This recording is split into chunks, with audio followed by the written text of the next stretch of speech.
Bismillahirrahmanirrahim. Salam acara yang kita lanjutkan setelah tadi kita skor beberapa menit.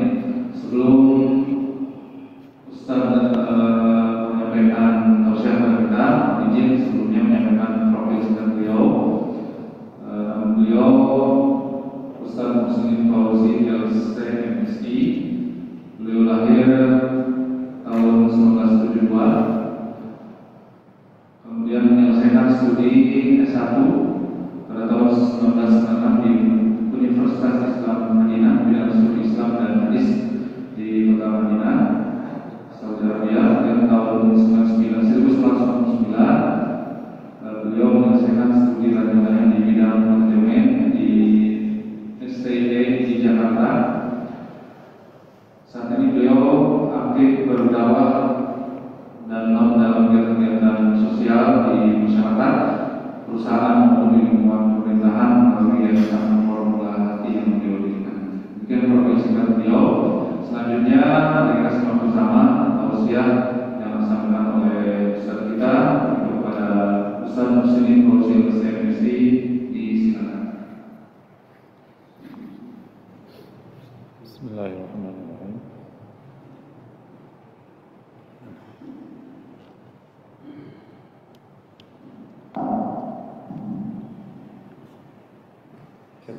Bismillahirrahmanirrahim.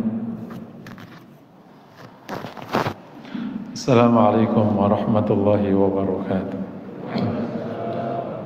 Alhamdulillahi rabbil alamin, al-malikil haqqil mubin. Asyhadu an la ilaha illallah wa anna Muhammadan abduhu wa rasuluh. Allahumma fassalli wa sallim wa barik wa an'im ala nabiyyina wa habibina Muhammad wa ala alihi wa ashabihi wa azwajihi wa dhurriyyatihi wa man tabi'ahum bi ihsanin ila yaumiddin. Amma ba'd. Bapak Ibu yang dirahmati Allah, kita bersyukur kepada Allah malam hari ini Allah izinkan kita semua untuk bisa bergabung dan hadir di acara mabit dan majlis ilmu. Semoga menjadi amal soleh yang diterima Allah Subhanahu wa ta'ala. Acara mabit ini sebenarnya kegiatan muamalah ya, atau kegiatan biasa. Cuman di dalamnya ada banyak ibadah yang terangkum sehingga memang sangat baik. Ini ada iktikafnya, terus juga ada muhasabahnya, terus ada zikirnya, ada tilawahnya, akan ada thalabul ilminya. Sehingga satu acara bisa mengcover banyak kebaikan. Dan mabit ini meskipun nih kegiatannya banyak tidurnya gitu ya, namanya kan bermalam. Mabit itu kan namanya bermalam kan, singkat menjadi malam bina taqwa atau apa. Sesungguhnya memang ini melanjutkan tradisi para ulama. Kalau nyebut namanya taqarrub kepada Allah atau mendekat kepada Allah, memang situasinya menggunakan yang seperti ini. Kalau taqarrub itu kan sebenarnya bisa menggunakan berbagai macam cara, yang fardu atau yang sunnah. Yang sunnah juga bisa berbagai macam cara, silaturahim, sedekah, berbuat baik sama orang tua, semua taqarrub. Tapi memang taqarrub itu identik dengan ibadah di tempat ibadah atau mendekati mahdhah. Ya, salat, kayak saum, zikir, tilawah, terutama zikir. Jadi hampir semua tradisi para ulama itu kalau taqarrub itu hampir semuanya menggunakan lajur zikir. Yang lain itu pendukung. Plus sholat. Sholat itu identik dengan sholat malam. Karena sholat yang lain meskipun sunnah, tapi itu tidak menjadi simbol. Nah, berharap semoga mabit ini kita bisa melakukan satu akidah besar namanya taqarrub kepada Allah SWT. Itu ya kira-kira ya. Atau mabit ini nyander aja, yang penting bisa tidur gitu. Jadi acara besar ya. Temanya sebagaimana disampaikan mungkin oleh panitia, namanya bersih hati, Apa temanya? Hati bersih, hijrah hati, hijrah perilaku, terus apa lagi? Refleksi akhir tahun. Tahun kita kan pakai hijriah, bukan tahun Masehi ya. Tapi serah-serah antum lah. Kalau aslinya yang perlu dipahami secara baik ya, kalau kita menggunakan penanggalan apapun itu harus menggunakan penanggalan yang ditetapkan oleh agama. Sebenarnya bukan masalah angka, ini masalah kinerja di alam semesta.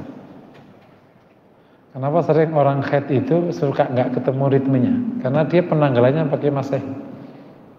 Kalau penanggalannya pakai Hijriah, ritmenya benar. Kayak bulan purnama itu penanggalannya di Hijriah. Nanti berdampak ke darah. Kan tanggal 15 itu nanti anggota badan itu kan punya kinerja tersendiri, betul ya? Demikian kalau perwaktuan harian. Jangan gunakan tanggal jam 6, jam 7, gunakan subuh, zuhur gitu. Karena waktu itu ngikutin itu. Anggota badan kita itu dan alam semesta ini itu menggunakan bukan jam 6. Kapan gerakan angin berbalik arah? Yang akhirnya ke barat. Itu mulainya kapan? Dari subuh, bukan dari jam 5. Mau subuhnya jam 4, ya subuh itu dia balik. Oh, jadi alam ini ada perwaktuan. Nah, waktunya itu menggunakan waktu yang Allah tetapkan. Summa qadha ajalu wa ajalu musamman indah. Jadi kalau perwaktuan pakai yang Allah tetapkan aja, itu pas nanti ketemu. Nah, Masehi digunakan oleh agama pakai perwaktuan harian. Kalau perwaktuan bulanan pakai bulan. Perwaktuan harian kan bulan matahari sebelum terbit, matahari bakal terbit, matahari di tengah, matahari di minggir, matahari masuk. Itu namanya kan subuh, duhur, maghrib, isya. Itu kan pakai matahari. Kalau bulanan pakai bulan. Ala kulli hal kita bahas hijrah hati, hijrah perilaku dan evaluasi di akhir tahun kerja antum, kira-kira kayak gitu ya. Poin pertama yang perlu kita pahami dalam bab evaluasi itu adalah sebenarnya kan targetnya bisa terjadi evaluasi akhir tahun, itu adalah standar evaluasi. Jadi yang bahasa Arabnya muhasabah itu poin pertama adalah standar yang akan kita gunakan. Kan antum kan orang keuangan kan, atau orang manajemen pasti disebut gap itu kan standar atau idealita bahasanya, atau target atau visi ditarik ke data atau ke fakta. Itu namanya gap kan. Nah, gap itulah yang akan menjadi objek evaluasi atau refleksi. Nah, PR kita hari ini sebenarnya standar hidup yang kita gunakan itu apa? Nanti baru turun ke standar kinerja di kantor. Mungkin teman-teman yang ikutin Bintal di APBN, tapi kan itu nggak semua APBN ya. Saya kan ngisi APBN tuh. Saya udah bahas di awal-awal tentang bab kayak begini. Jadi PR besar kita hari ini itu sebenarnya adalah meskipun banyak yang sudah ngaji lama, tapi ada dua perkara besar yang belum clear. Pertama tentang seriusnya membangun visi hidup. Yang kedua adalah standar yang digunakan dari visi itu. Karena visi itu terbangun bukan dari visi hidup itu bukan terbangun dari keinginan, tapi terbangun dari apa yang paling dominan di hatimu. Banyak orang berkata, gitu, apa visi hidupmu ibadah? Faktanya enggak. Karena visi itu terbangun dari sebuah proses dialog antar sekian kepentingan di dirimu. Lahirlah visi. Kalau kita bertanya lebih lebih mendalam ya. Apakah betul waktu kita berdoa Rabbana atina fid dunya hasanah wa fil akhirati hasanah wa qina adzabannar, itu betul ingin hasanah fil akhirah gitu. Kalau sukses dunia mah udah semuanya bisa lah, standar. Apa betul ingin selamat dari api neraka? Itu pertanyaan besarnya. Karena kalau kita benar hasanah fil akhirah dan wa qina adzabannar, didahului hasanah fid dunya, itu kinerja kita nggak akan jauh dari salafus soleh. Karena salafus soleh itu sahabat tabi'in adalah kelompok masyarakat yang mempraktekkan konsep itu paling baik gitu.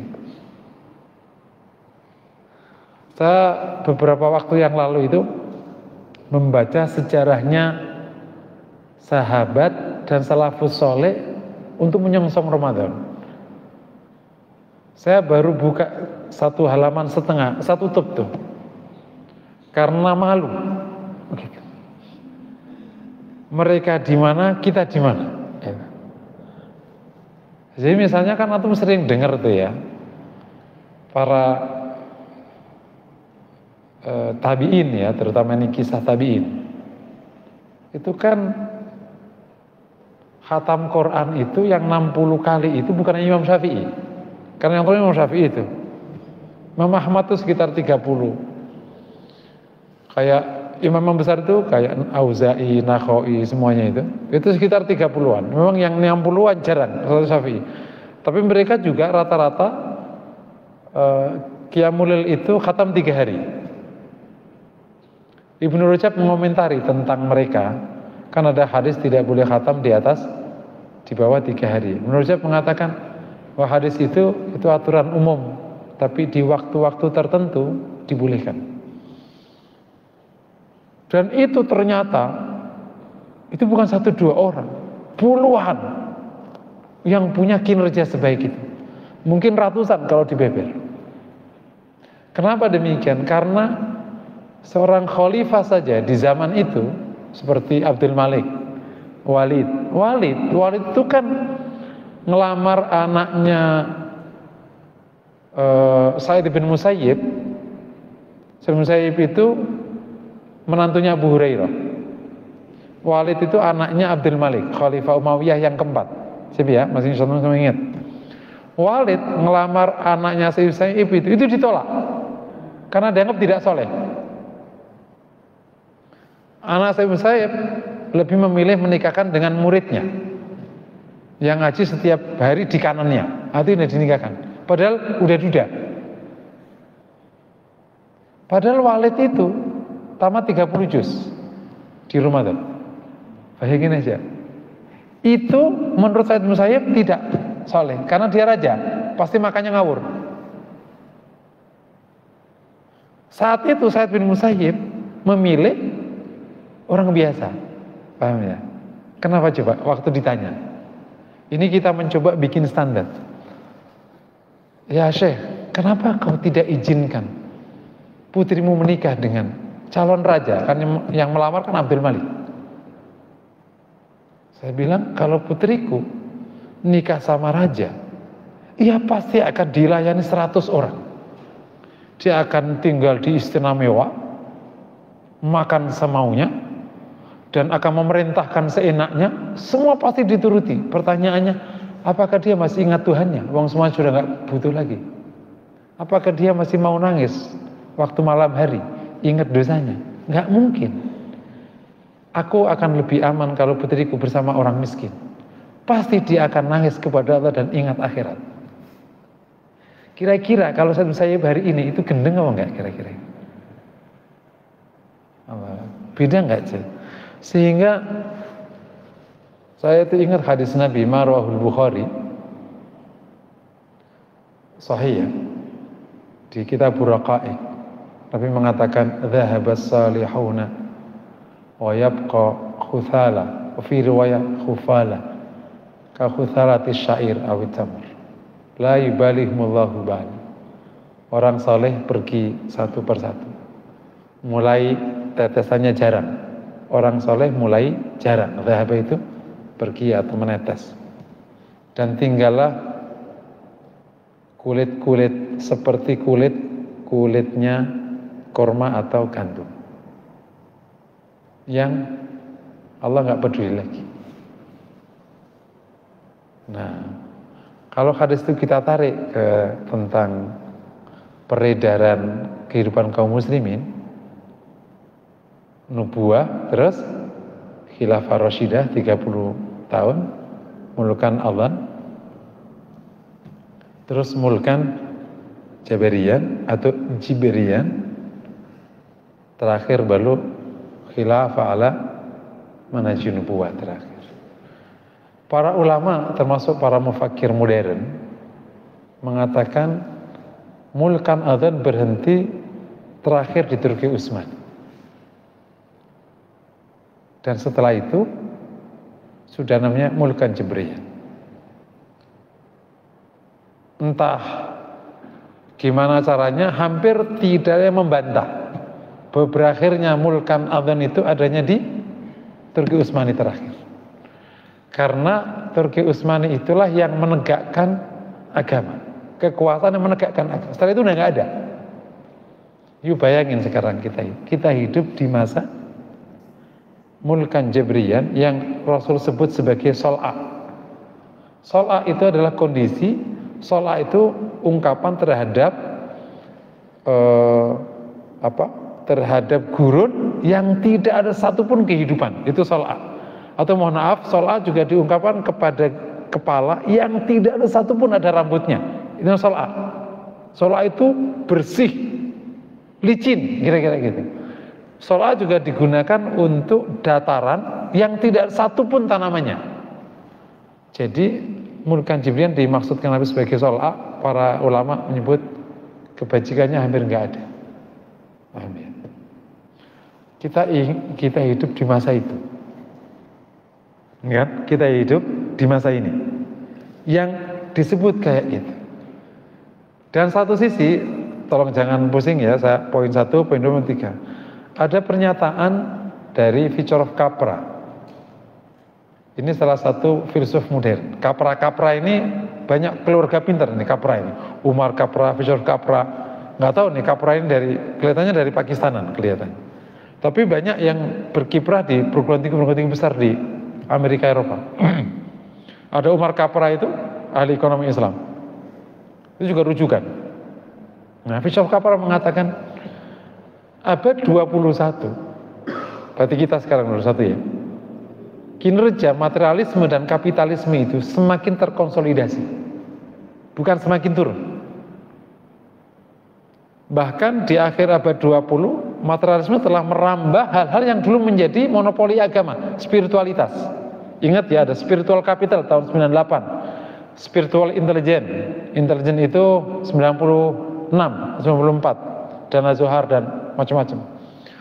Kinerja materialisme kapitalisme itu semakin terkonsolidasi, maka kalau agama-agama tidak memperbaiki kinerjanya, akan lahir masyarakat beragama yang ideologinya itu materialisme. Sivya, antum dengar nggak beberapa waktu yang lalu, agama dieksploitasi untuk memenuhi hasrat materi, namanya sodakolah agar bisnismu lancar, betul? Itu apa namanya itu? Itu namanya agama dieksploitasi untuk kepentingan. Yang benar itu, yang benar kalau kita bicara ideologi ya, bisnislah lancar supaya sedekahmu banyak. Jadi bisnis dieksploitasi untuk kepentingan agama. Jadilah orang kaya supaya zakatmu banyak, bukan sedekah yang banyak supaya kaya. Visi mana, strategi mana, paham kira-kira? Jadilah penguasa supaya amar ma'ruf nahi munkar. Itu namanya dunia dieksploitasi untuk agama, bukan agama eksploitasi untuk materi. Ini namanya ideologi. Ideologi itu sesuatu yang Anda tidak sadari tapi Anda dibimbing oleh ide Anda. Namanya ide kan, gagasan paling dasar yang akhirnya menyangkut keimanan, belief dan seterusnya. Kembali ke PR. Ini saya panjang cerita tadi 3 poin untuk masuk ke 1 poin yang saya sebutkan tadi. Persoalan kita itu di 2 hal. Pertama adalah seberapa benar visi hidup kita. Gitu, Mas. Karena Anda tidak akan pernah evaluasi, nurun menata perilaku terus menata apa tadi? Hijrah tadi, hijrah hati itu, sebelum kau perbaiki visi. Karena evaluasi itu terjadi karena ada gap. Gap itu terjadi karena Anda punya visi dan standar.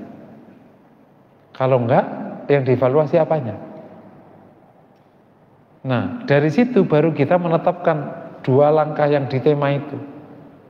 Memperbaiki hati, antum sebut sebagai hijrah hati, kemudian naik menjadi perbaikan sikap atau perilaku. Baru benar itu. Kita itu sekarang ada di situ. Qadarullah nggak tahu. Setelah COVID ini, saya itu kan saya punya pengajian harian ya. Kalau antum pada mau gabung aja. Senin, Selasa, Rabu, Kamis yang libur. Dulu Kamis juga ada. Kamis itu mau tak khususkan ke santri, tapi akhirnya santrinya pada nggak siap juga. Akhirnya Kamis libur. Dulu tafsir Islami, dulu tafsir, Jumat tauhid. Ya. Senin fikih, Selasa itu tazkiyatun nafas, tapi sudah advance, udah kitab Al-Hikam. Kalau Rabu akhlak, Kamis dulu tafsir Islami, kadang tafsir, Rabu tauhid. Kan harian tuh. Sabtu Minggu ngikuti aja, kalau keliling kalau Sabtu Minggu. Nah, sampailah saya ngaji Al-Hikam, dan saya setelah COVID itu banyak megang pengajian alumni 70-an, 78, 79, pokoknya yang sekarang sudah tuir-tuir lah. Dan qadarullah itu karirnya dulu bagus-bagus. Waktu dia muda itu karirnya 78 di ITB, berarti padahal Indonesia aja listrik belum penuh. Ini orang sudah dari ITB. Artinya kan memang orang yang sudah bagus keluarganya kan, bukan keluarga ecek-ecek itu waktu itu, karena 78 di ITB sementara Jakarta aja belum penuh listriknya. Kan kira-kira di Bintaro mungkin belum ada itu 78 itu. Bintaro kan masih tempat sawah gitu ya. Bintaro dengan tanah kusir itu. Sehingga saya menemukan pernyataan hari ini. Persoalan besar kita hari ini itu adalah tidak serius memperbaiki visi hidup. Yang kita perbaiki itu adalah ibadah dan tata cara. Itu terjadi banyak orang perbaiki sholat, tapi visi itu nggak kuat. Sehingga perbaikan hidup kita itu artifisial, luaran. Gitu. Sholat, baca Quran gitu. Tapi tujuan hidup yang akhirnya merubah semua tata cara, mindset, mana yang bernilai, tidak bernilai, itu nggak masuk. Makanya terkadang masih ada situasi yang disebut situasi kayak apa namanya itu, yang ACDC itu, situasi iya tapi enggak gitu, iya enggak gitu. Ada konflik batin ketika akhirnya naik. Itu terasa kalau saya ngaji tazkiyatun nafas. Itu terasa yang belum siap visinya emang nggak bisa masuk. Ya saya biasa ya biarin aja, nggak apa-apa. Bapak kalau belum siap juga nggak apa-apa. Itu kan kematangan spiritual itu bersamaan dengan kematangan hidup. Nah, visi itu pertanyaan paling gampang yang kau cari dalam hidup ini apa? Kalau surga beneran, kinerjanya nggak seperti sekarang. Itu maksud saya. Visi itu kan bukan tentang apa yang kau ucapkan, tapi apa yang bergemuruh di hati yang kau perjuangkan. Gitu. Dan kau pasti akan menolak semua hal yang menghalangimu. Gak mungkin kau berani mengambil kalau menghalangimu. Itu kita dapati di generasi salaf. Itu cerita kayak gitu itu emang kita dapati. Ini kisah kan yang terkenal, tapi kita selalu melihatnya dari sudut etikanya. Tapi sebenarnya itu penjelasan visi. Kan kisah terkenal tentang beberapa masyarakat di zaman itu yang tidak punya, beli, diminta, dikasih. Itu kan sering. Cerita Ahmad ibn Miskin, ini terkenal tuh. Dia sudah kehabisan uang di hari itu. Bahkan untuk makan siang udah nggak ada duit. Akhirnya dia pergi dari rumah. Sampailah ketemu temannya di jalan. Ya Aba Abdillah, kenapa kok kayak gontai gitu? Iya, aku perlu jual rumahku karena sudah nggak ada yang bisa aku makan hari ini. Untuk makan hari ini? Iya. Kata temennya, ya kalau untuk beli rumahmu aku nggak ada. Tapi kalau hanya ngasih makan untuk siang ini aku ada. Nih, aku ada beberapa roti, kau ambillah roti. Senenglah, dia pulang. Pas pulang nggak lama, ketemu seorang wanita membawa anaknya yang lihatin rotinya. Kalau sudah terkenal tuh, anaknya sambil nangis. Ahmad bin Miskin bertanya, "Hai Fulana, kenapa anakmu nangis dan kenapa aku ngeliatin rotiku? Saya udah nggak makan 3 hari. Bolehkah rotimu aku kasih? Kau beri." Dikasih.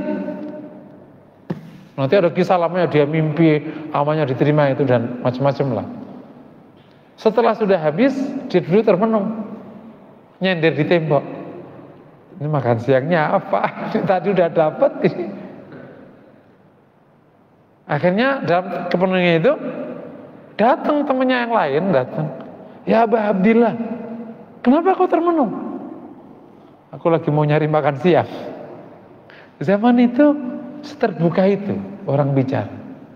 Terus aku tadi baru lewat rumahmu, ada pedagang besar yang menurunkan barangnya. Saya nggak tahu itu siapa dia. Coba kau hampiri. Begitu hampiri, betul. Kenapa aku turunkan barangmu depan rumah saya? Iya, saya ini dulu mitra bapakmu. Bapakmu miskin, namanya miskin.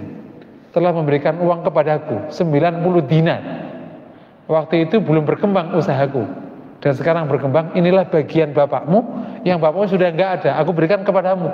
Itu barangnya nggak sedikit, telah berkembang berpuluh-puluh dinar. Jadilah hari itu dikaya raya. Yang saya ingin catat, seberapa mudahnya orang beramal saleh. Imam Syafi'i rahmatullahi alaihi terkenal. Dia hanya punya uang untuk pakai, yang dipakai untuk makan pagi, sarapan. Baru juga dibeli, dia naik kudanya untuk pulang.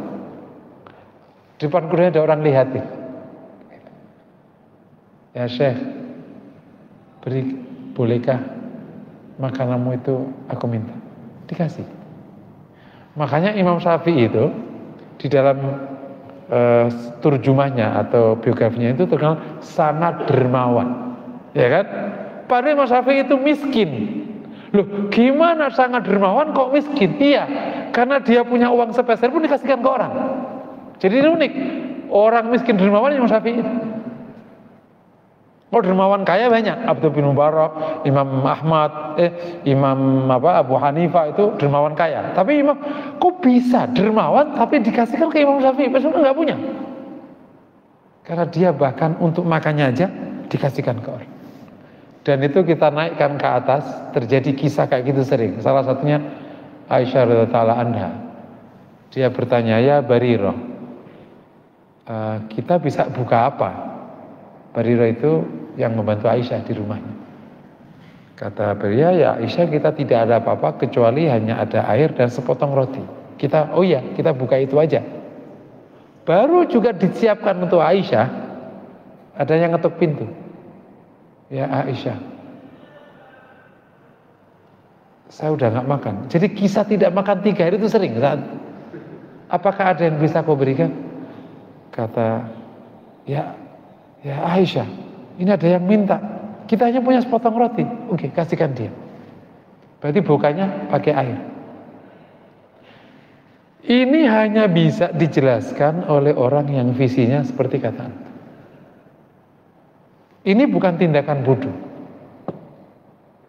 Dan ini bukan tindakan mencelakai diri. Kalau menggunakan visi biasa, ini tindakan bodoh namanya. Bahkan dianggap menjatuhkan diri pada kerusakan, hukumnya haram. Kan gitu banyak tuh anak-anak sekarang yang dikit-dikit haram, dikit-dikit haram, padahal nggak kelasnya dia. Kalau Anda melihat secara fakta hukum, Imam Syafi'i membiarkan dirinya lapar kasihkan ke orang, itu namanya membiarkan diri dalam kerusakan yang hukumnya haram atau itu namanya berbuat baik? Bayangin coba, kalau antum pakai cek hukum loh, kan orang nggak boleh kan mencelakai diri kan? Ahmad tadi mencelakai diri nggak kira-kira? Keluarganya nggak makan, dikasihkan ke orang, itu namanya bapak apa? Jadi hanya bisa diukur menggunakan visi hidup.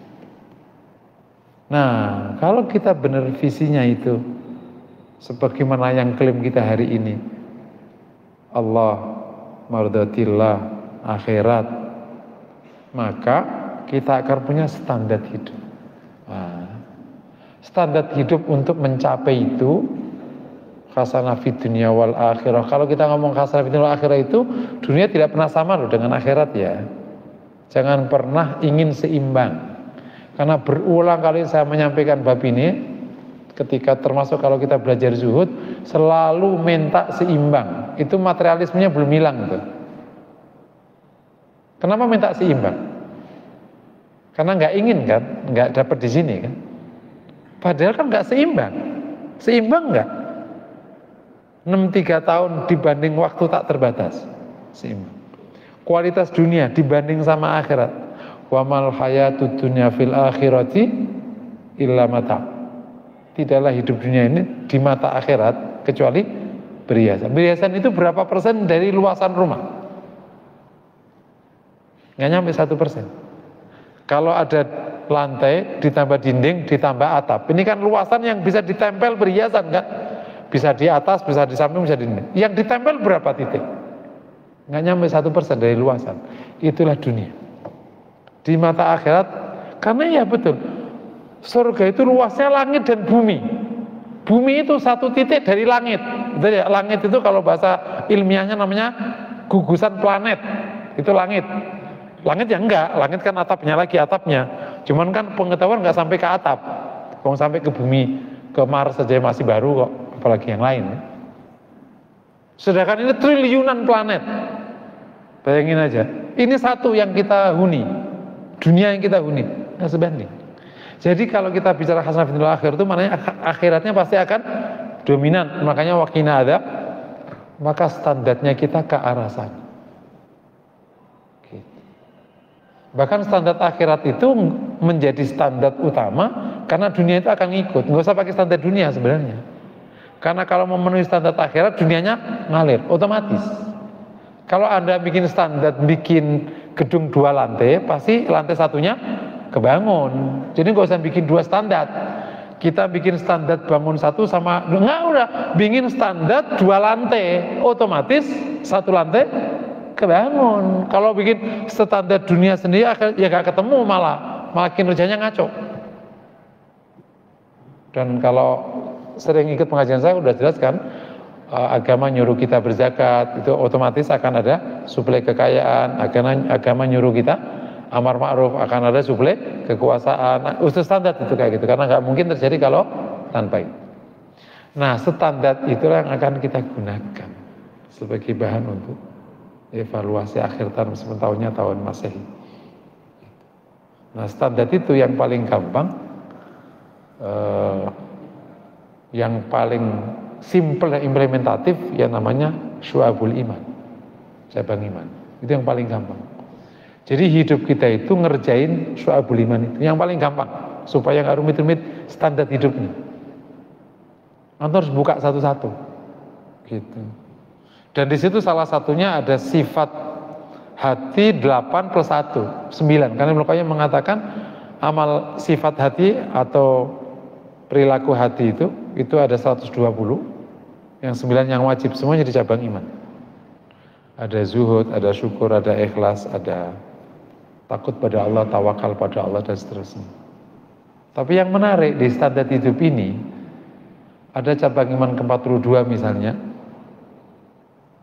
itu kan memenuhi hak keluarga. Hak keluarga itu banyak, salah satunya nafkah.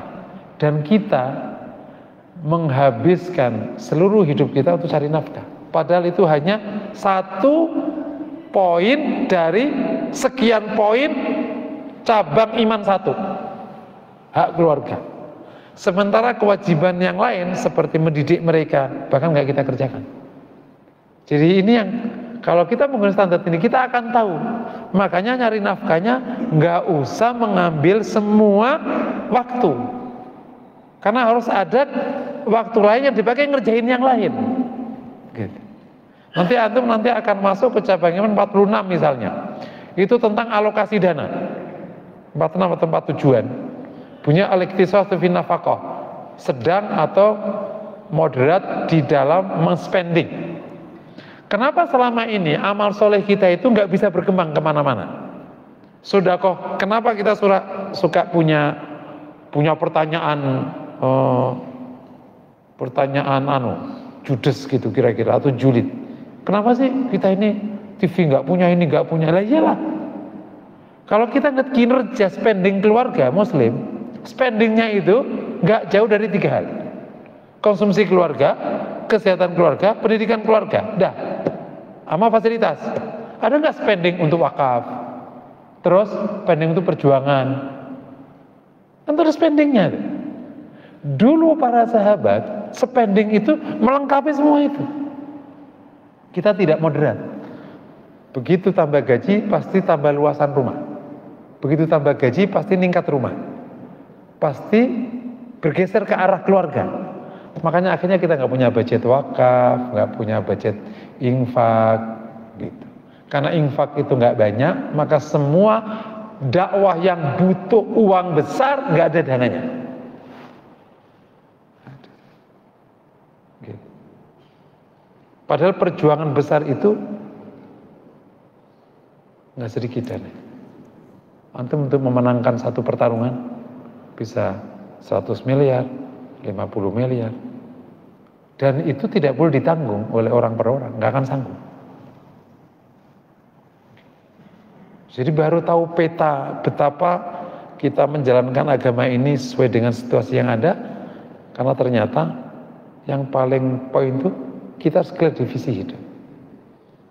Kita sekarang baru bicara tentang visi hidup, terus menyatakan, tapi betul nggak itu tujuan hidup kita? Apakah betul?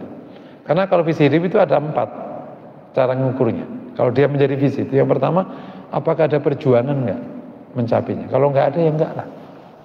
Oh, nggak diperjuangkan, kok visi-visi dari mana? Nggak diperjuangkan. Gitu. Kita hari-hari yang kita perjuangkan itu apa? Gitu. Yang kita perjuangkan. Yang kedua, ada pengorbanan nggak ke arah situ? Kalau antum orang planning, kan di perusahaan pasti ada planning kan?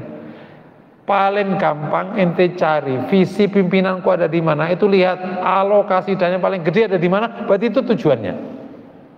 Jadi kalau ada misalnya leader, oh dia ngasih budget pembangunan gedung paling gede, berarti dia memang visinya bangun gedung. Tapi kalau ada leader dia SDM paling gede, berarti dia punya visi SDM gitu. Tapi kalau ini enggak, persilan yang paling gede, ya berarti ini tukang main. Dah gitu aja. Mau ngomong 1000 kali ya enggak, menurut lo tukang main, budget paling gede main. Itu mirip di keluarga. Mana budget paling gede makan, ya berarti ini tukang makan. Udah keluarga tukang makan aja udah. Tapi ada nih keluarga pendidikan itu nomor 1, rumahnya biasa ini semua. Oh berarti dia punya visi pendidikan. Sesimpel itu kan cara berpikirnya. Mana alokasi paling gede, pengorbanan yang paling gede arah di mana? Nah kita berani berkorban nggak untuk hasanah fid dunya wa akhirah itu? Sahabat tabi'in dia telah membuktikan itu. Makanya tidak ada memang generasi sebaik sahabat, memang nggak ada. Seperti kata Rasulullah. Mungkin waktu kita muda kita merasa, karena Imam Syafi'i mengatakan secara generasi nggak mungkin generasi di bawah ini lebih baik dari atasnya, tapi orang per orang, kata Imam Syafi'i, mungkin bisa melampaui orang per orang di generasi atasnya. Tapi faktanya bahkan orang per orang pun juga nggak bisa melampaui. Karena bagaimana mereka telah mengorbankan nyawanya, terus fisiknya, hartanya, waktunya, keluarganya. Ada nggak anak-anak sahabat dulu yang ngeluh kalau bapaknya pergi? Nggak ada. Ada nggak istrinya yang ngeluh kalau suaminya pergi? Nggak ada. Mereka takut kalau suaminya mati? Nggak ada. Normal aja, pergi-pergi aja. Bahkan seorang sahabat yang bapaknya mati, suaminya mati, anaknya mati, dia tersenyum. Waktu Rasul sudah ketahuan dia sehat. Generasi seperti itu gimana ngelawannya juga? Dan hari ini yang kita bicarakan bukan itu kan? Yang kita tujukan bukan itu. Sehingga kita malu kepada pernyataan Imam Syafi'i rahmatullahi alaihi. Syafi'i mengatakan, "Uhibbu sholihina wa lastu minhum." Saya mencintai orang saleh dan saya tidak termasuk mereka. Padahal seperti itu loh kinerjanya. Paham enggak? Kinerjanya seperti yang kita dengar tadi ceritanya. Belum yang lain-lain tuh. Ilmunya luar biasa. Ia lahir di tanah suci, besar di tanah suci, dewasa di tanah suci kan, lahir di Palestina, remaja di Mekah, besar di Madinah. Baru pindah ke Baghdad terus ke Mesir. Keluarga suci karena Muttalibi kan, keluarga Rasul. Tapi itu mengatakan saya tidak orang saleh. Itu artinya standar mereka tingginya tak terkira, sehingga mereka tidak merasa. Nah, kita ada di mana posisinya? Jadi kita akan bicara standar. Khawatir kita ini masuk yang disebut oleh Quran, yahsabuna annahum yuhsinuna sunnah. Mereka mengira telah berbuat baik, padahal enggak apa-ngapain. Pernah ngelihatnya anak teman-teman yang nilainya jelek kalau ujian, biasanya cepat keluar apa lama keluarnya? Anak-anak yang nilainya selalu jelek, kan ada sejumlah anak siswa itu kalau ujian cepat dan ngerasa bener semua, tapi nggak pernah bagus nilainya. Pernah dengar kayak gitu kan? Ya karena dia memang ngawur. Dan orang ngawur itu justru semakin ngawur kalau dia merasa benar. Tapi orang-orang pintar biasanya nggarapnya lama. Kalau dia punya waktu dia nggak segera keluar, pasti nggak. Dia kan berempati sama temennya dulu biasanya. Kan dia juga nggak ingin nonjol biasanya. Dan sekaligus waktunya dipakai untuk mengevaluasi kalian yang perbaiki. Jadi ingin keluar biasanya sama teman-temannya bareng-bareng aja. Terlambat banget sih enggak, tapi dia nggak ingin cepat keluar biasanya. Itu biasanya yang top nilainya kayak gitu biasanya. Itulah generasi awal. Karena standarnya tinggi, dia tidak pernah merasa berbuat baik. Itu yang dikatakan Quran tentang orang baik. Yu'tuna ma atau wa qulubuhum wajilah walladzina yu'tuna ma atau wa qulubuhum wajilah. Dan orang-orang yang terus berderma atas apa yang ia datang padanya, yakni karunia-Nya, dan hatinya tetap khawatir. Aisyah bertanya, ya Rasulullah, mereka yang khawatir ini padahal berderma terus, apakah mereka orang munafik? Kata Rasulullah, bukan. Justru itu orang mukmin. Kalau munafik justru merasa paling aman. Jadi yang merasa aman dari azab Allah itu dalam sejarah namanya orang munafik. Dan dalam sejarah yang paling takut kepada Allah itu namanya orang mukmin yang shodiq, orang mukmin yang jujur. Siapa contohnya? Umar bin Khattab radhiyallahu taala itu takut banget kepada Allah, nggak merasa aman, padahal dijamin masuk surga. Itu masih nggak merasa aman karena takutnya kepada Allah. Dan saya kenali semua ulama yang soleh itu emang nggak pernah merasa aman. Dia takut kepada Allah. Rasul sendiri itu takutnya tak terkira kepada Allah. Yang ditakuti Rasulullah apa coba? Murkanya Allah. Ya sudah, gak peduli nasibnya kan. Di tahun keempat kenabian kan ada doa yang terkenal itu. Kalau antum mau baca doa ini bagus sekali. Allahumma inni ashku dha'fa quwwati wa qillati hilati wa hawani 'alan nas. Hafal enggak doa ini? Halo? Hafalnya doa Allahumma rzuqna rizqan wasi'an halalan tayyiban. Barakah itu pasti. Minta rezeki yang luas ya. Allahumma inni ashku dha'fa quwwati wa qillati hilati wa hawani 'alan nas. Ila baitin yatajahimuni amila qaribin malaktahu amri illam yakun bika alayya ghadab fala ubali walakin rahmatuka awsa'u minni wa afiyatuka khairun minni au kama qala. Ya Allah, aku laporkan kepadamu lemahnya diriku, sedikitnya strategiku, hinaku depan orang-orang, kepada orang jauh atau orang dekat kau kuasakan aku kepada mereka. Aku sudah tidak peduli selama engkau tidak murka padaku. Jadi Rasul sudah enggak mempedulikan nasibnya mau ditaruh di mana, diserahkan ke orang, ditindas orang, dikuasakan, ditindas, udah nggak apa-apa. Yang penting kau tidak murka. 4 kenabian itu kan tertindas sekali Rasul sudah kan. Itu Rasul tidak mengkhawatirkan itu, nggak mau khawatirkan dirinya. Yang dikhawatirkan kalau Allah murka karena Rasul tidak bergerak.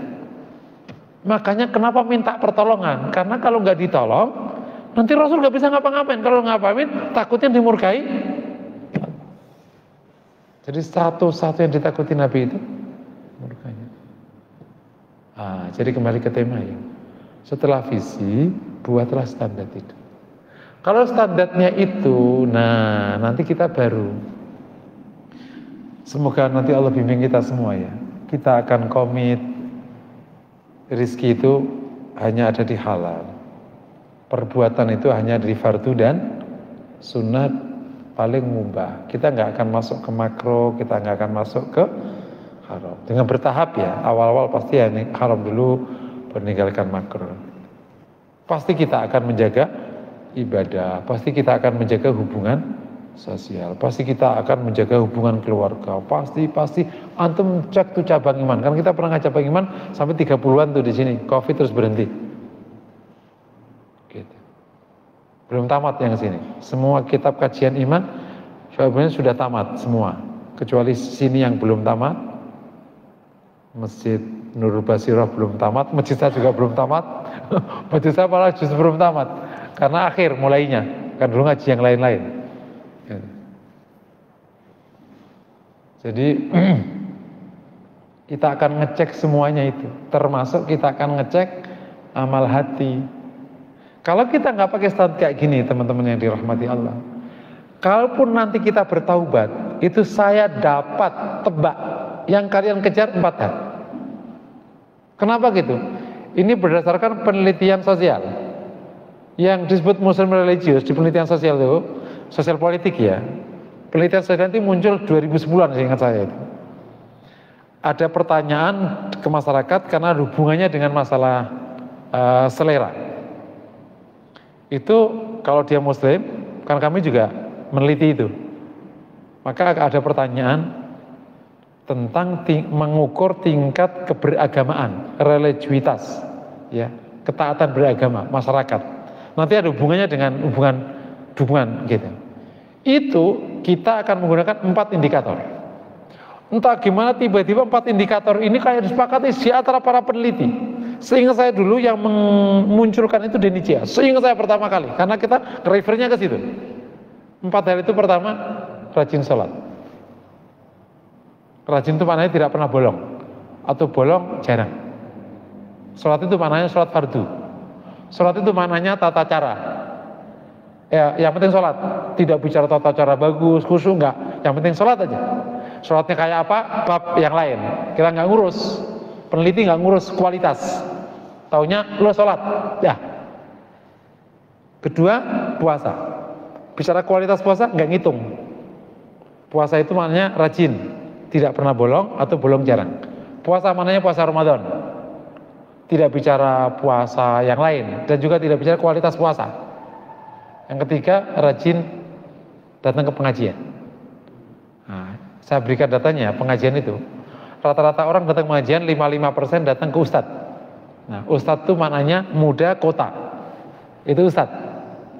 Pengisi acara agama yang kota, yang modern dan muda perkotaan itu ustadz. Kalau kiai itu tradisional dan cenderung tua, itu 15%. Jadi untuk market share ustadz lebih gede. Kalau bicara market share, kalau bicara minat, nah itu minat ke ustadz lebih gede. Karena memang yang muda lebih banyak kan, yang datang di timur itu kan, nah, kiai-kiai itu mungkin karena udah sepuh, jadi mungkin masyarakat nggak terlalu ini. Yang Habib 7%, ajengan tuh bagus, itu ya sekitar 7, sisanya buya kecil-kecil. Jadi yang paling gede di ustadz. Jadi rajin ngaji, ke siapapun masuk rajin ngaji. Terakhir rajin baca Quran. Nah sekarang pertanyaannya, kalau orang berislam 4 hal, kira-kira bisa masuk surga nggak kira-kira? Kalau antum Islamnya ngerjain 4 hal doang, masuk surga nggak kira-kira itu? Artinya sedangkal itulah masyarakat memahami orang beragama. Tentu kita tidak bicara tentang kenapa peneliti ya, itu kan menggunakan indikator kan, bukan kita bicara sensus, indikator. Cuman kalau persepsi publik tentang beragama 4 hal itu maknanya artinya masyarakat itu memang beragama yang 4 itu. Nggak akan bicara halal haram, nggak akan bicara tentang menghindari hal yang tidak berguna, tidak akan bicara tentang kualitas ibadah, nggak akan bicara tentang sifat hati, ada zuhud, ada takut pada Allah, tawakal pada Allah, yang itu tingginya tak terkira nilainya. Kalau standarnya begitu, kira-kira hidupnya gimana sih? Nah, jadi kami ulangi lagi, PR pertamanya itu visi. Jadi pertanyaan dari awal, apa yang sedang kita cari dalam hidup ini? Itu yang harus dijawab serius. Untuk melanjutkan lagi, kata-kata ini ternyata cukup masuk di benak banyak jamaah. Melanjutkan pertanyaan visi gini, antum tulis, kalau hidup cuman di sini, maka akulah pertama orang yang paling ngawur dalam hidup. Faktanya hidup tidak hanya di sini. Katakan kalimat ini ke banyak orang, termasuk bos-bosmu. Pak, kalau hidup cuma di sini, aku pertama kali yang ngajak Bapak ngawur hidup. Dan akulah yang pertama kali memimpin kehidupan yang onar, supaya kita bisa foya-foyanya. Toh matinya lesai, jadi batu. Tapi faktanya hidup tidak berhenti di dunia. Kita akan hidup di alam barzakh. Kematian bukan akhir, kematian itu pindah ke hidup. Bisa dipahami ya kira-kira. Nah ini terkait visi. Maka visi itu terkait dengan seberapa Anda kuat tentang akhirat. Sebab kalau enggak, berat. Kita hidup di zaman Mulkan Jebrian, materialisme sangat kuat. Dari kecil kita juga terdoktrin itu semua. Jadi otak kita pasti ke arah sana, nggak bisa bergeser. Kalau kita nggak serius mendongkel itu, nggak bisa. Kita nggak akan serius minta ampunan Allah, nggak akan serius minta ridhonya Allah, nggak akan serius meminta surga. Seserius kita minta duit banyak, betul nggak kira-kira? Coba antum bandingkan dua antum. Yang paling serius itu minta istri duit banyak, karir bagus, atau serius minta ridhonya? Coba antum bandingkan. Seserius apa kita minta duit banyak dengan minta ampunan Allah? Kalau serius duit banyak, berarti ya nggak usah bicara visi. Ini ada cerita terkenal tuh ya. Anak-anak sahabat besar kumpul di Masjid Nabawi. Ya. Ini memang kualitas Ibnu Umar tampak sih. Radhiyallahu ta'ala. Ada sahabat satu. Pertanyaannya simple. Ini juga bisa mengecek visi. Kalau kau punya satu doa yang mustajab, kau minta apa kepada Allah? Ini pertanyaan sore hari itu. Pertanyaan sore hari yang diajukan ke 4 orang ini. Kalau kita punya doa mustajab, kita minta apa aja? Oke. Salah satu sahabat, aku minta kekuasaan. Betul? Dan nanti beberapa waktu dari tahun itu dikasih kuasa, tapi nggak lama ternyata. Dia menguasai separuh Jazirah Arab. Kalau aku dikasih rumah, aku akan menikahi 2 putri yang dulu pernah aku lihat pas perang dan aku belum dapatnya. Itu putri di Persia. Dan betul, dia dapat. Satu orang, namanya Ibnu Umar. Kalau aku minta ampunan Allah. Karena 2 sahabatnya yang lain dapat, ulama yang menceritakan kisah itu, saya kok yakin Ibnu Umar dapat ampunan Allah. Tentu hanya Allah yang tahu, tapi saya berharap Ibnu Umar dapat, karena 2 sahabatnya dapat yang ia sebutkan di sore hari itu. Sekarang sama, kalau kita punya satu doa mustajab, kau minta apa? Ayo, duit banyak, posisi tinggi, ampunan Allah, ridhanya Allah, atau apa? Itu menunjukkan visi. Kau tidak perlu membohongi, kita nggak membohongi diri kita sendiri. Dan makanya kalau saya ngaji tazkiyatun nafas itu, kita nggak perlu memaksakan diri. Kalau belum naik ya nggak apa-apa, aku bilang. Karena kematangan spiritual itu memang karunia dari Allah. Ada orang tuir tapi nggak matang-matang banyak. Ada yang muda udah matang juga bisa. Ada tuir aja, masih mancing, masih. Kan orang pensiun itu kan banyak. Ada yang masih mau cari kawin lagi, banyak juga. Ya tergantung, itu gimana? Ya nggak salah, yaitu ya pilihan hidup masing-masing. Paham ya? Visi itu kan tidak tentang salah benar kan? Tentang posisimu ujungnya nanti. Kan ada nggak visi perusahaan yang salah? Nggak ada. Yang ada akhirnya posisi perusahaan itu yang akan menentukan. Posisinya di situ ya udah, wong visimu di situ kok, ya udah di situ aja. Nggak ada yang salah dalam visi. Visi itu menentukan posisimu. Allahu Akbar. Dan kita itu iri sama generasi awal itu, insyaallah. Mereka sering datang ke Nabi kan dan bertanya, ya Rasulullah, tunjukkan satu pekerjaan yang kalau aku kerjakan aku masuk surga. Itu aja pertanyaan. Mereka nggak mau yang lain. Tapi kabar baiknya mereka yang pingin itu dunianya lebih banyak daripada yang kita punya. Ngerti gak loh? Gitu. Kita ini udah ngotot minta, tetap aja gak punya. Emang kita punya apa coba? Saya pernah ngukur kinerja orang kerja hampir 30 tahun. Itu punyanya cuma 2 rumah, 2 mobil. Dah. Yang kaya kan bisnis. Kalau bisnis ya baru bisa minta gitu. Aku pernah ngomong sama teman-teman, kamu kerja siang malam, biaya pilkada aja gak punya duit. Bener gak kira gitu? Gak punya apa-apa kita itu. Kita kumpulin duit dari muda itu untuk pilkada aja gak bisa. Karena pilkada butuh 30 miliar, 50 miliar. Gak kelas kita sudah. Para sahabat dulu visinya ke sana. Tapi Allah kasih kemampuan biayai perang. Betul ya? Biayai perjuangan. Kau pikir sekali perang itu sedikit apa jumlahnya? Sa'ad ibn Abi Waqqas bisa tundukkan Persia. Bayangin, Persia itu bukan negara kecil, negara paling gede saat itu. Kekuasaannya itu membentang seluruh itu sampai ke arah Asia Selatan itu. Jadi Masya Allah. Jadi kita perlu kembali ke visi. Nah, kembali ya. Akhirnya ketemu standar, akhirnya ketemu evaluasi. Saya tidak tahu nanti akhirnya seperti apa. Kalau mau evaluasi, janganlah membuat tayangan evaluasi. Evaluasi itu bukan tayangan, apalagi acting.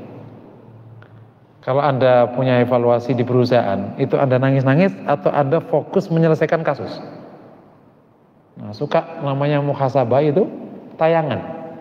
Diajak berzikir, nangis, nggak nyelesain perkara. Nangisnya apa? Ya diselesain apa? Boleh nggak? Boleh. Karena nangis takut pada Allah itu bagian sunnah.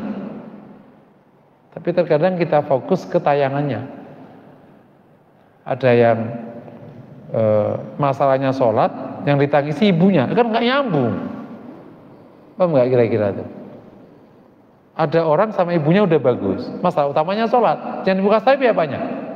Sholatnya, tapi yang ditangisi ibunya, kan nggak nyambung, ngerti nggak? Nah, jadi standarnya itu yang penting dapat standarnya. Kita nanti kurangnya ada di mana. Nanti jadi paling gampang evaluasi itu antum buka cabang iman, dicontrengin satu-satu. Itu luar biasa. Kalau kita bisa melakukannya, kita akan tahu peta hidup kita nanti yang kurangnya di mana, ya di mana. Nanti kita akan sibuk dengan memperbaiki diri, nggak sibuk ngurusin orang, gitu. Karena catatan yang kami lihat, banyak orang soleh itu akhirnya karena sudah merasa ada di masjid, sibuk ngurusin orang, gitu. Atas nama dakwah, lupa diri sendiri. Sibuk banget ngurusin bosnya yang belum baik, bosnya yang sholat tidak berjamaah, ribet gitu. Kalau nanti kita sudah evaluasi kayak gitu, itu akan fokus memperbaiki diri. Orang lain gimana? Ya itu objek dakwah tetap, tapi kita nggak lupa diri kita diperbaiki setiap saat itu terus gitu. Karena memperbaiki diri itu nggak ada habis-habisnya. Serius. Kalau kita pakai standar yang benar, 24 jam perbaiki diri, nggak ada habis-habisnya.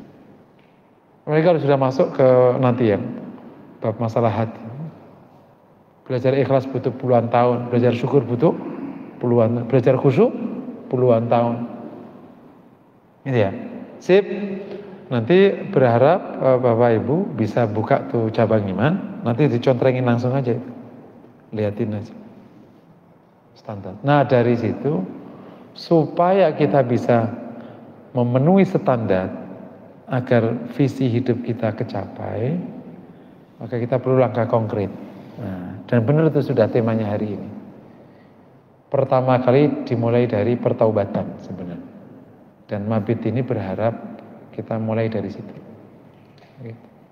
Mabit itu akan bagus tidak langsung ke sholat malam, tapi ke pertaubatan. Nah, karena sholat malam, taubatnya digabung menjadi satu. Jadi pas sujud, taubat. Karena seluruh perbaikan itu pintunya taubat, kata Ghazali. Termasuk semua ulama. Pintu perbaikan namanya taubat. Nah, gitu. Begitu hasil muhasabah ya, pertaubatan. Karena dapat dipastikan pasti akan ada yang perlu diperbaiki. Nah, berharap kita semua bisa taubat. Nanti Bapak Ibu mungkin pasti akan ada acara malam ya. Pas sholat malam itu, pas sujud itu istilah dengan taubat. Atau pas habis tasyahud selesai, salam, istilah dengan taubat. Taubat banyak sekali kalimatnya. Bisa la ilaha illa anta subhanaka inni kuntu minadh dhalimin. Bisa rabbana dhalamna nabi. Atau yang lengkap sayyidul istighfar, Allahumma anta rabbi la ilaha illa anta khalaqtani. Terus atau rabbi fili wa tub alayya innaka tawwabul ghafur. Riwayat Ibnu Umar. Banyak sekali. Dan itu luar biasa. Bersama dengan itu pula ada zikir yang akan bisa menggetarkan hati supaya masuk ke langkah kedua, perbaikan hati itu. Jangan ujuk-ujuk langsung perbaikan hati. Ya taubat dulu lah. Perbaikan hati memang dari taubat itu. Nah, itu namanya zikir la ilaha illallah, tahlil, tapi dengan makna. Coba nanti antum kalau malam zikir la ilaha illallah tapi pakai makna. Saya yakin dengan izin Allah nanti akan ada getaran. Karena idza dzukirallahu wajilat qulubuhum itu firman Allah. Paham ya? Kan itu ciri ulil albab. Idza dzukirallahu wajilat. Disebut nama Allah itu bergetar. Emang bergetar. Itu bukan utopia, emang nyata bergetar. Bergetar itu karena dua hal. Bisa takut atau berharap. Gitu. Antum dzikir la ilaha illallah tapi pakai makna ya. Nggak ada aturan bakunya karena kan dzikir am. Afdhalu dzikri la ilaha illallah. Itu suara tidak suara renang nggak ada aturan bakunya. Tapi average rata-rata kalau para ulama ada suaranya. Bahkan sebagian suaranya kencang. Kenapa kok kencang? Supaya pikiran tidak kemana-mana. Gitu. Kenapa kok kencang sih? Karena suara kencang itu menarik perhatian. Kalau antum, woi ke saya kan? Nah, la ilaha illallah, otak nggak bisa kemana-mana tuh. Itu maksud yang diinginkan. Karena aturannya nggak baku ya boleh ada suaranya, boleh nggak ada suaranya, boleh juga lah. Ya boleh juga terserah. Cuman kalau nggak ada suaranya itu akhirnya ngantuk. Nah gitu kira-kira. Ini teknik-teknik aja yang akhirnya para ulama kenapa milih ini. Itu aturannya kan umum. Jadi boleh ini, boleh ini apa aja. Yang penting jangan dibakukan jadi takut bid'ah nanti. Nah biasanya kalau ngikuti zikir Nabi ba'da sholat kan suaranya kecil. Nah, itu juga boleh.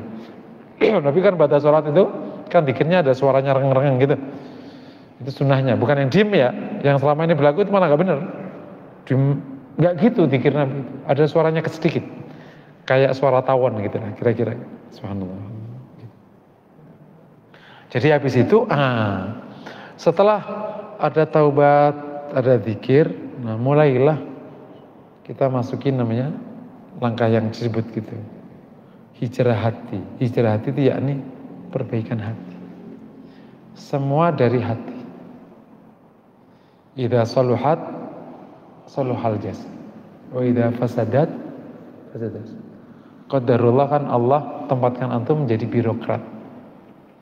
Birokrat itu maknanya pejabat, baik tinggi atau yang tidak tinggi, yang ngurus negara. Kata politisi, ada partai yang khusus, yang tidak akan pernah kalah sepanjang Indonesia ada. Namanya partai birokrat. Yang menang siapa, tetap yang mengendalikan antum. Jadi kalau birokrat ini benar, negara ini insya Allah benar. Berharap birokratnya soleh-soleh, supaya dapat barokahnya Allah SWT. Sedikit cerita kecil ya, supaya satu kemarin ketemu pedagang bakso sekitar 2-3 hari yang lalu lah, 4 hari yang lalu. Pedagang bakso sebenarnya dulu karirnya bagus. Dulu orang media, levelnya udah director, floor director, tapi karena ditugaskan ke tempat yang tidak bagus, dia milih mundur.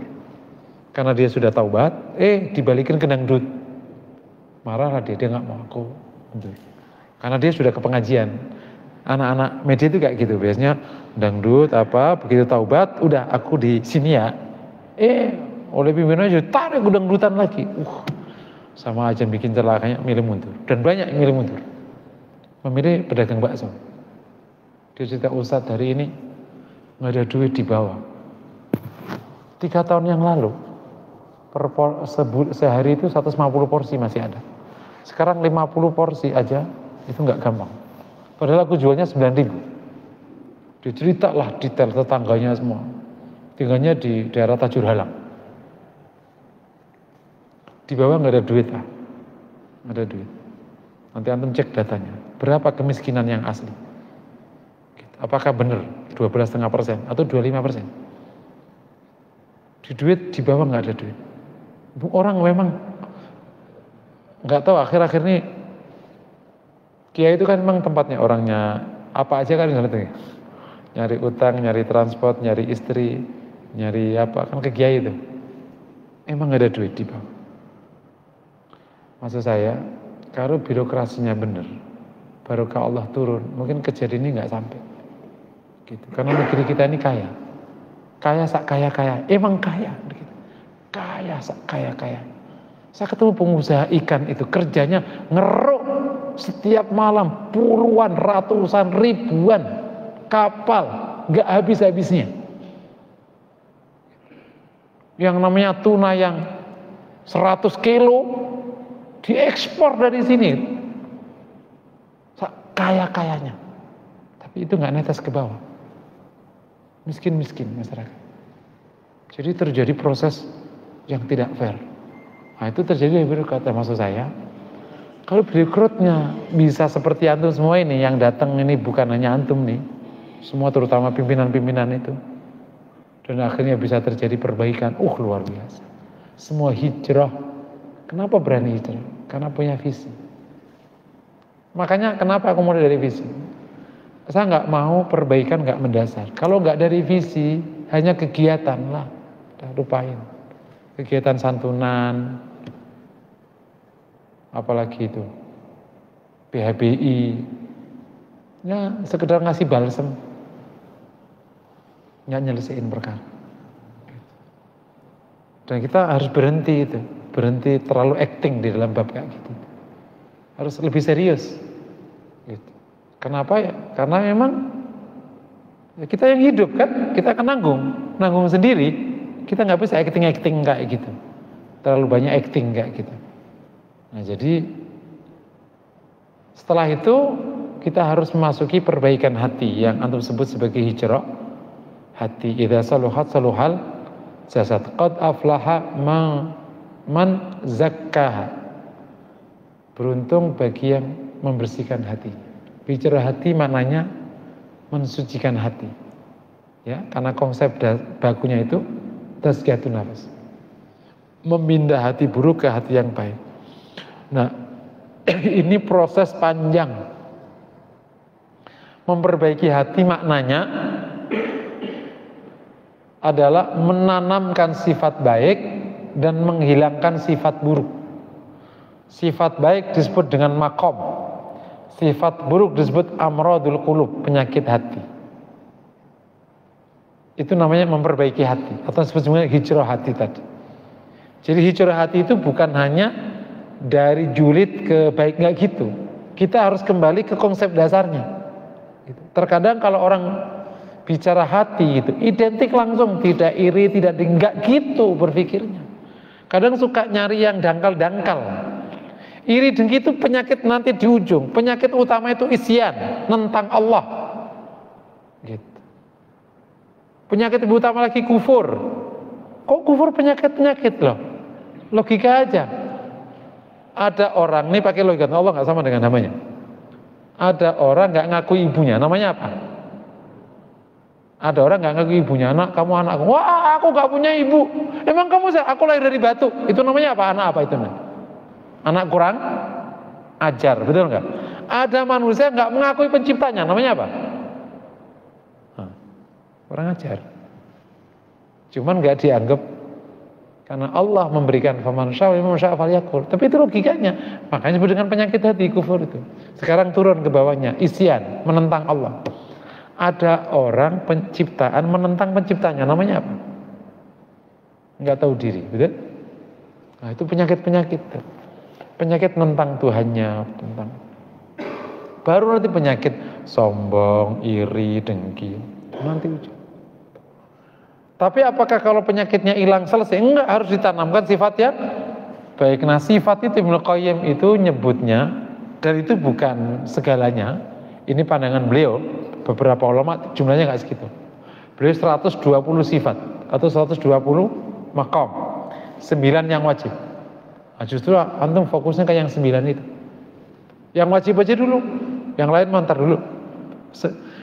Jadi kalau kita bicara perbaikan hati, ya sifat wajib ini wajib masuk. Kalau enggak ya berarti masih berisiko. Enggak usah bicara yang apa itu istilahnya, yang sunnah-sunnah, yang wajib aja dulu. Sifat yang wajib 9 itu pertama, an-niyah as-shadiqah, niatnya benar. Niat benar itu kalau ngapa-ngapain benar. Aku mau Islam, benar. Mau sholat, benar. Benar. Kalau punya niat yang jujur, itu banyak kebajikan akan dijalankan. Aku ingin punya istri solihah, emang benar dia solihah, dapat. Bukan cari yang cantik, syukur-syukur solihah gitu. Itu namanya niyah shadiqah, niat jujur. Kedua, ikhlas. Ketiga, syukur. Keempat, sabar. Kelima, takut pada Allah. Keenam, berharap pada Allah. Ketujuh, tawakal pada Allah. Kedelapan, mencintai Allah. Terakhir, zuhud. Itu sifat wajib semua. Itu semua tadi masuk di cabang iman. Jadi saya tuh kayak Ibnu Qayyim sama Imam Baihaqi kayak janjian. Padahal itu jauh. Imam Baihaqi abad ke-4, Ibnu Qayyim abad ke-8.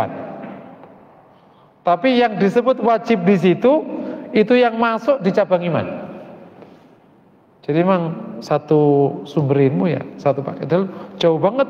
Dan itu juga orang yang berbeda kan. Jadi semua yang disebut Imam Baihaqi di cabang iman itu masuk di sikap wajib. Jadi kita itu wajib syukur, wajib sabar, wajib takut pada Allah, wajib mencintai Allah. Nah kira-kira yuk bayangin kalau birokratnya begitu, kira-kira bagus nggak negara? Takut pada Allah, berharap pada Allah. Luar biasa. Sip ya? Nah terus berarti di samping menanamkan sifat yang baik, terus menghilangkan sifat yang buruk. Sifat buruk itu disebut dengan penyakit hati, kufur, nifak, isyan, inat, ya, tidak, atau melampaui batas, baru sombong, baru iri, dengki, ujub, semua kebawa-bawaan. Jumlah sakit ya jumlah sifat. Karena kalau tidak berhasil menanamkan sifat yang baik, berarti terjadi penyakit hati. Nah, setelah sudah proses tazkiyatun nafs berjalan, kita baru bisa menerima perbaikan perilaku sambil ditata di konteks-konteksnya. Karena perilaku itu nanti kaitannya dengan konteks. Ada kerja, ada bicara, ada berumah tangga, ada apa-apa. Sebelum namanya adab, ada namanya akhlak. Perilaku itu mengcover dua-duanya. Kalau perilaku itu di Islam itu bisa masuk ke akhlak kalau mengkarakter, bisa masuk ke adab, bisa tidak masuk ke dua-duanya. bisa acting gitu. Karena perilaku itu lebih global daripada akhlak. Islam menuntut kita itu di dua, ke akhlak dan ke adab. Akhlak itu yang mengkarakter, yang sudah refleks. Kalau belum ya belum akhlak. Kalau adab itu akhlak yang dikontekkan, adab makan tidur. Tapi itu sudah jadi akhlak juga. Nah kalau belum mengkarakter berarti namanya perilaku.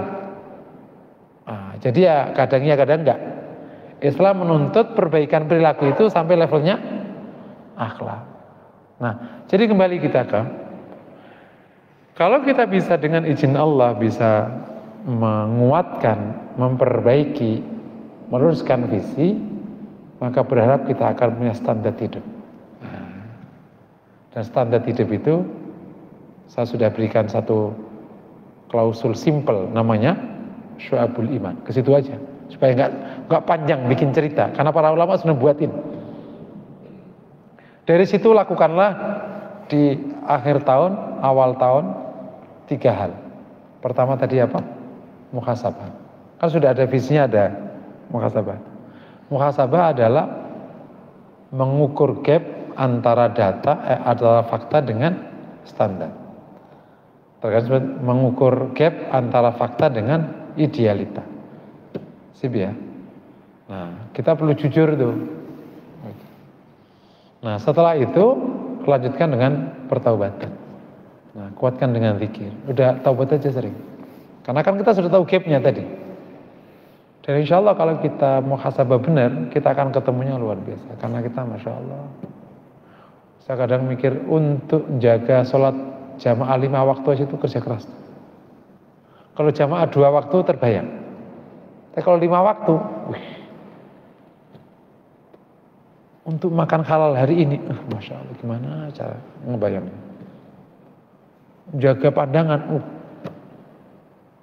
jadi kita akan ketemu, kita akan banyak taubat terus. Makanya kalau Rasul mengajarkan kita taubat setiap hari, kita mungkin orang yang paling wajib melakukan itu. Saking melesetnya kita setiap hari. Ya, setelah itu maka mulailah perbaikan hati, tazkiyatun nafs. Nah, kalau sudah muhasabah, terus taubat, terus perbaikan hati, tunggulah, perilaku itu dampak. Kalau hatinya sudah diperbaiki, insya Allah akan ada perbaikan perilaku. Tapi kalau perilaku nggak ke hati, nggak jadi. Ya udah bener, man. Nah, dengan izin Allah, kalau sudah ada perbaikan perilaku, berarti kita akan bisa mencapai visi hidup. Kalau visi hidup kita benar, maka insya Allah dunianya ngikut. Nah, jadi kita nggak perlu khawatir tentang dunia. Seperti kata Rasulullah, "Mangkanat hammuhu akhiratahu ya'tihi dunya wa huwa raghib." Barang siapa yang big dream-nya, cita-cita besarnya akhiratnya, maka dunia datang padanya dan dia sudah tidak butuh lagi. Kata Kiai besar Gontor, Imam Zarkasi, siapa yang nanam padi, dia akan dapat padi dan rumput. Dan siapa yang nanam rumput, dapatnya hanya rumput. Tanamlah akhirat, maka insya Allah dunianya ngikut. Mungkin demikian materi yang bisa saya sampaikan. Kalau ada pertanyaan dipersilakan, kalau tidak bisa ditutup. Assalamualaikum warahmatullahi wabarakatuh.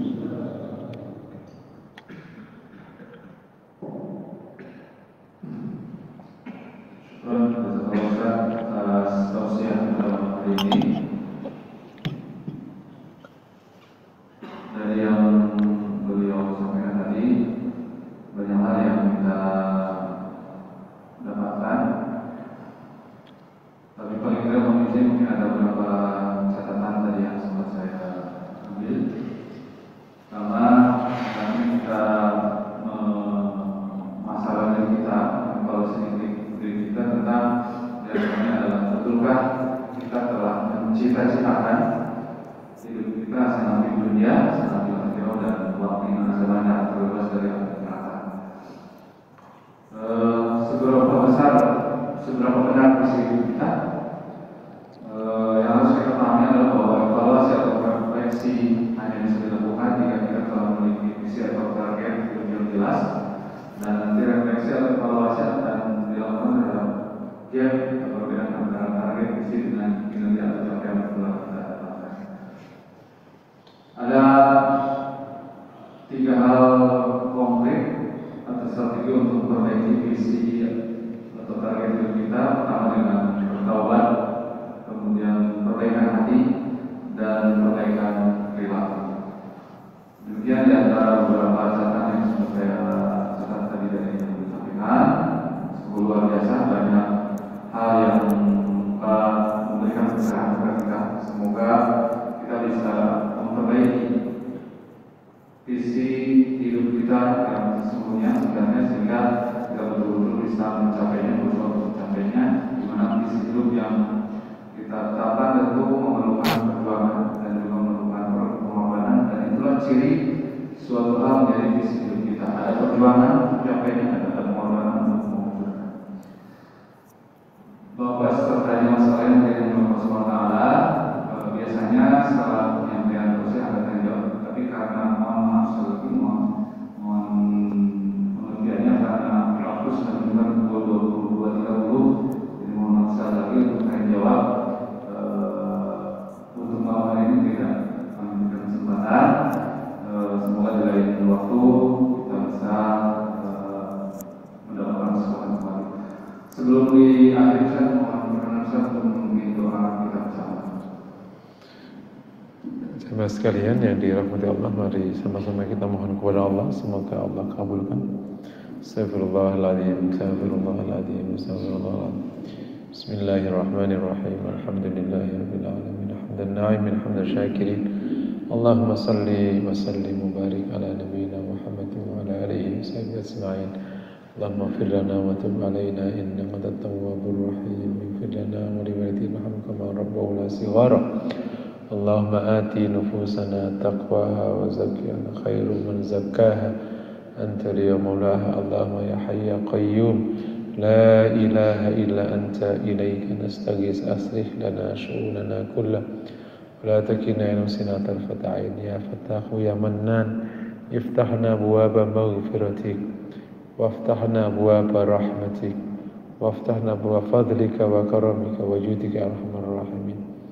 Allahumma a'inna ala dzikrika wa syukrika husni ibadatik. Waj'alna muqimas salat min dzurriyyatina rabbana wa taqabbal du'a.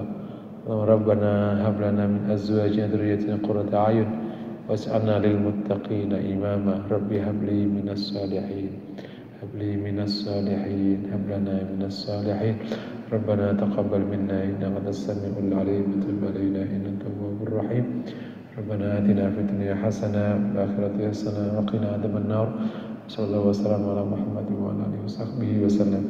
Walhamdulillahi rabbil alamin. Amin amin ya Allah. Bagi semua jasa Allah atas dosen pada ini, Bapak dan saudara sekalian, acara untuk sesi pertama semalam ini kita cukupkan, dan insya Allah akan kita lanjutkan kembali nanti malam. Kita akan melaksanakan sholat jamaah atau sholat malam bersama mulai pukul 3 insya Allah. Untuk itu sekali lagi terima kasih kepada Ustaz dan dosennya. Selanjutnya silakan kalau untuk melakukan istirahat atau ibadah ini. Demikian kita tutup sementara membaca adalah Assalamualaikum warahmatullahi wabarakatuh.